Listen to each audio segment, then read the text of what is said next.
And I want to teach you how tithing is the first step to enter into godly prosperity. और मैं आपको ये सिखाना चाहता हूँ कैसे दशमांश पहला कदम है परमेश्वर की ओर से जो समृद्धि आती है उसमें कदम रखने के लिए. This is not a nice message that I've heard a YouTube teaching. This is my life. I'm teaching you what I'm living. ये एक अच्छा संदेश नहीं जो मैंने YouTube पे सुना है, ये मेरा जीवन है जो मैं जी रहा हूँ.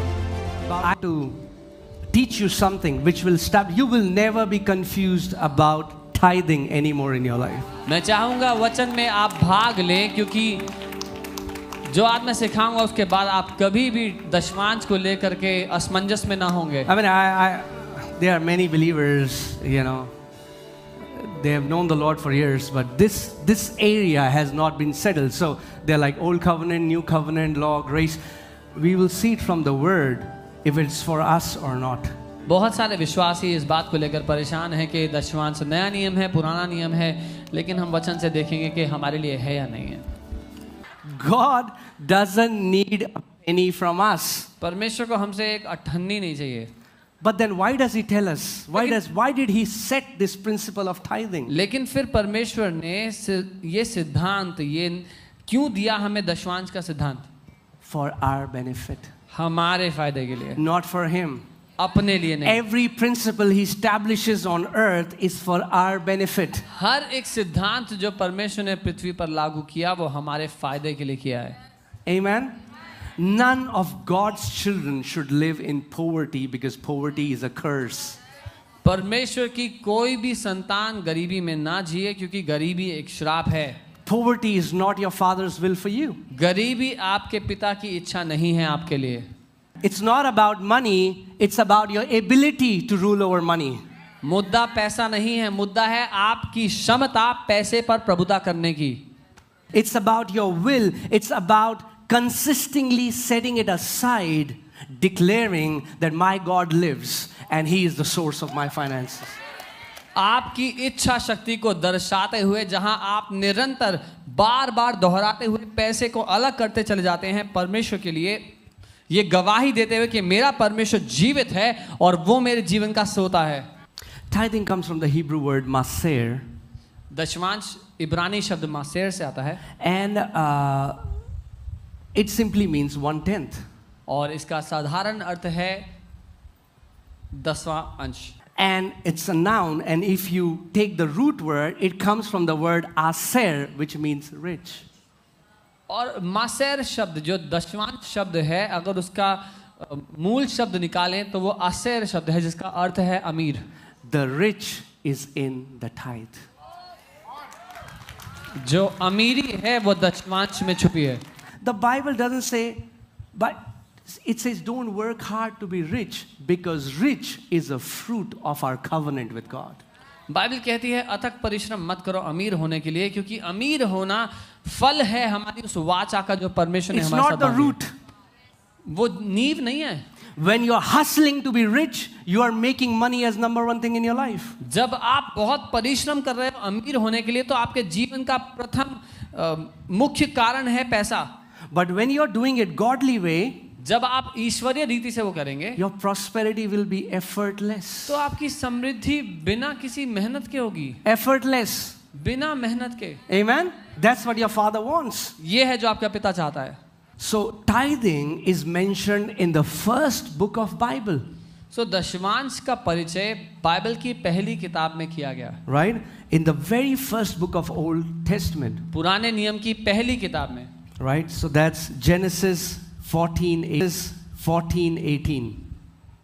उत्पत्ति 14 उसका 18. Then Melchizedek, king of Salem, brought out bread and wine. He was the priest of Most High God. तब शालेम का राजा मल्कीसिदक जो परम प्रधान ईश्वर का याजक था, रोटी और दाख मधु ले आया. So the context is that Abraham is coming back from a war with spoils.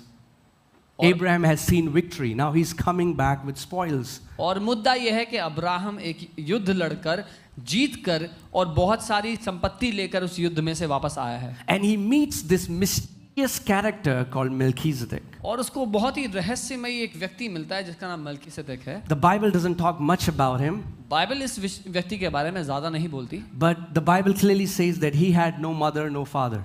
लेकिन बाइबल ये बताती है इस व्यक्ति के बारे में ना ही इसकी माँ थी ना ही इसका पिता था। And he was a king of Salem, which comes from the word shalom, or righteousness. He was the king of righteousness and he was a high priest. वो शालेम का राजा है, शालोम या धार्मिकता का राजा था और परम प्रधान परमेश्वर का याजक था।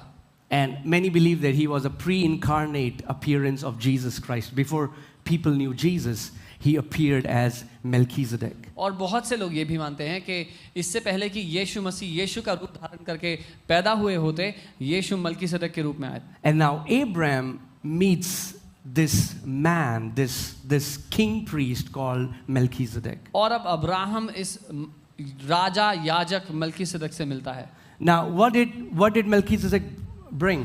मलकीसदक क्या लेके आपने साथ? Bread and wine. रोटी और दाख मधु। What does that symbolize? ये क्या दिखाता है? Communion. Prabhu Bhoj. On the night Jesus was betrayed, he took bread and wine and said, "Eat, this is my body broken for you. Drink, this is my blood shed for you." जिस रात को यीशु को धोखा दिया यहूदा ने, उस रात यीशु ने अपने चेलों को रोटी दी, कहा खाओ ये मेरी देह है, और दाख मधु दी, कहा पियो ये मेरा लहू है नई वाचा का। And he blessed him and said, "Blessed be Abraham of Most High, possessor of heaven and earth." और उसने उनको आशीष दी और कहा परम प्रधान ईश्वर की ओर से जो आकाश और पृथ्वी का अधिकारी है, तू धन्य हो। And blessed be God Most High, who has delivered your enemies into your hand. और धन्य है परम प्रधान परमेश्वर जिसने तेरे विद्रोहियों को तेरे वश में कर दिया। And he, that means Abraham, gave him, Melchizedek, a tithe of all. और तब अब्राम ने उसको यानी कि मलकीसदक को सारी वस्तुओं का 10वां हिस्सा दिया। Now, nobody told Abraham to do that. किसी ने अब्राहम को नहीं कहा था कि ऐसा कर। But the thing with communion is, you remember Jesus gave communion to two disciples on the road to Emmaus and their eyes were opened. When you take communion with the right heart, your eyes would open to many truths that are in the Bible. अब प्रभु भोज की बात ये है, अगर आपको याद हो Emmaus के रास्ते पर 2 शिष्य जा रहे थे यीशु मसीह के, जब उन्होंने प्रभु भोज लिया उनकी आंखें खुल गई। जब आप प्रभु भोज लेते हैं, राज्य के कई सत्य हैं जिनको देखने के लिए आपकी आंखें खुल जाती हैं। And Abraham, और Abraham without anybody telling him, बिना किसी के उसको बताए हुए, by revelation, प्रकाशन के द्वारा gave tithe 10वांश देने लगा of all that he had जो कुछ उसके पास था उस सब to Melchizedek. मलकीसदक को। You know that law was given 450 years after this. व्यवस्था इसके 450 साल के बाद दी गई। So people who say that tithing was in the law, they should go a little back, just in the first book of Bible, and read this. So जो लोग कहते हैं कि दशवांश तो पुराने नियम में था, उनको कहीं थोड़ा सा पीछे जाएं, बस पहली किताब में चले जाएं बाइबल की, वहां पर मिलेगा। Right? There is tithing under Abrahamic covenant. Abraham के साथ जो परमेश्वर की वाचा थी, वहां पर हम दशवांश को देखते हैं। And because nobody told Abraham, but he got revelation, the motivation for him to give was faith. और क्योंकि अब्राहम से किसी ने ये बात नहीं कही, उसने प्रकाशन से जान लिया और दशवांश दिया, तो एक ही प्रोत्साहन था उसके देने के पीछे, वो था विश्वास। Amen? So what happened when Abraham met Melchizedek? So क्या हुआ जब अब्राहम मलकीसदक से मिला? He gave bread and wine. उसने उसको रोटी और दाख मधु दिया and he received tithes. और दशवांश ग्रहण किया। Melchizedek priesthood still receives tithes. मलकीसदक का याजक पद अभी भी दशवांश ग्रहण करता है। Tithing in the new covenant should never be motivated out of religious obligation. नई वाचा में आने के बाद दशवांश देना कभी भी धार्मिक दबाव या रीति रिवाज के कारण ना हो। Listen to this. सुनिए, In the new covenant, नई वाचा में you don't tithe because you have to, you get to tithe because it's a privilege. नई वाचा में आपको दशवांश देना पड़ेगा नहीं, लेकिन देना एक सौभाग्य है क्योंकि हम परमेश्वर को दे रहे हैं। Do you wanna learn how the early church gave? आप सीखना चाहते हैं कैसे पहले की कलीसिया ने दिया? not 10%, 10% नहीं, not 20%. 20% नहीं, They sold their houses, their properties, their possessions. अपने घर, संपत्ति, जायदाद सब बेच डाला. Or so many people say, we want to tithe, but you know what? I mean, like, we are still giving it to men, right? What if they misuse it? हम दशमांश तो देना चाहते हैं, लेकिन हम तो इंसानों को दे रहे हैं. अगर उन्होंने गलत इस्तेमाल किया हमारे पैसे का तो फिर क्या करेंगे हम?